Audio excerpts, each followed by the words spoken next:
Questão 10. Ele pede para utilizar o raciocínio da 9, só que com cosseno, beleza? Então, a mesma ideia. Botar aqui o lembre-se.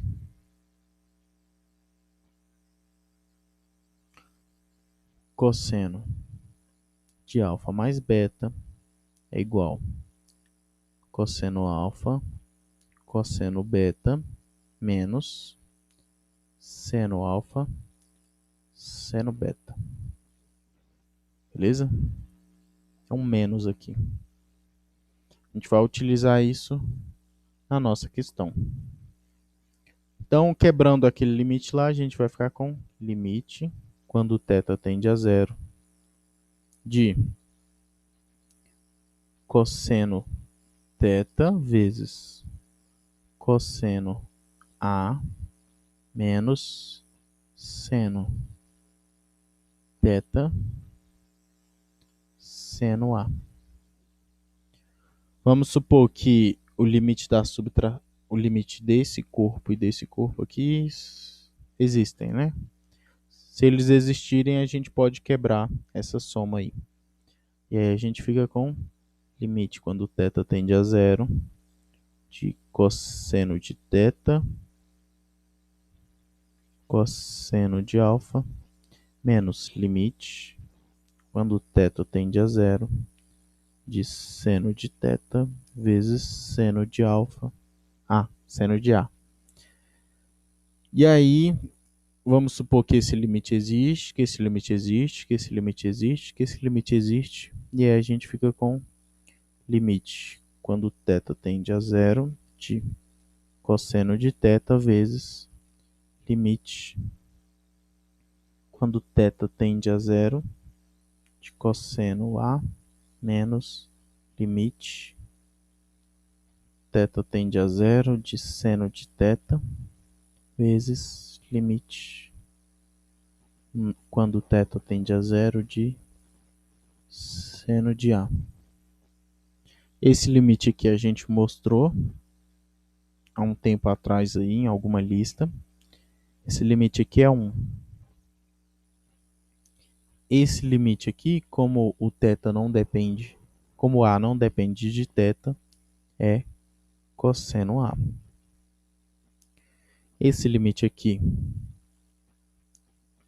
a gente viu, ele é zero. E esse limite aqui, como o A não depende do θ, é seno de A. E aí a gente chega à nossa conclusão. 0 vezes seno de A dá 0.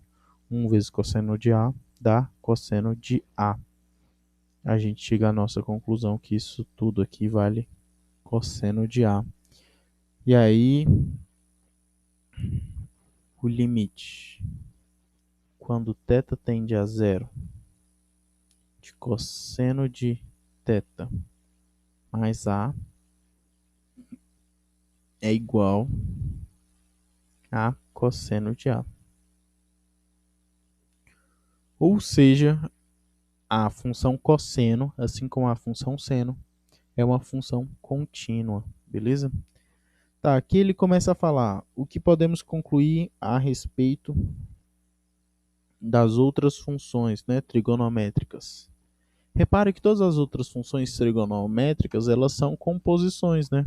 Quer dizer, ou uma divisão, uma multiplicação, alguma coisa assim do tipo. Por exemplo, a função tangente. A função tangente de A, ela é seno de A sobre cosseno de A. Beleza? Tá.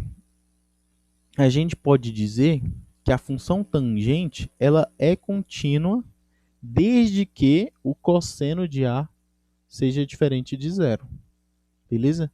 Porque a gente está dividindo uma função que é contínua por outra função que é contínua. Então, divisão de funções contínuas gera uma função contínua. Beleza?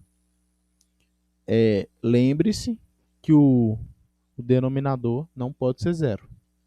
Então, a tangente de A ela é contínua desde que o cosseno de A seja diferente de zero. O mesmo vale para a cotangente.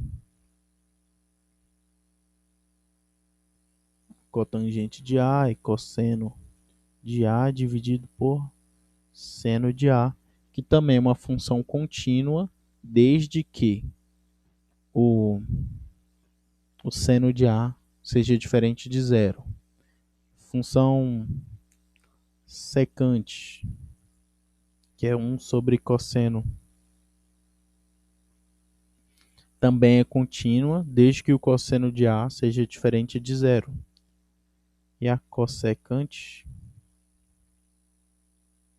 é 1 sobre seno. Também é contínua desde que o seno seja diferente de zero. Beleza? Então, quando você tem duas funções contínuas, a divisão entre elas também gera uma função contínua, desde que o denominador não seja zero, beleza? Isso aí também é um teorema da continuidade. Se você tem duas funções contínuas, a soma delas, a subtração delas, a multiplicação delas também é contínua e a divisão também é uma contínua desde que o denominador não seja zero. Beleza?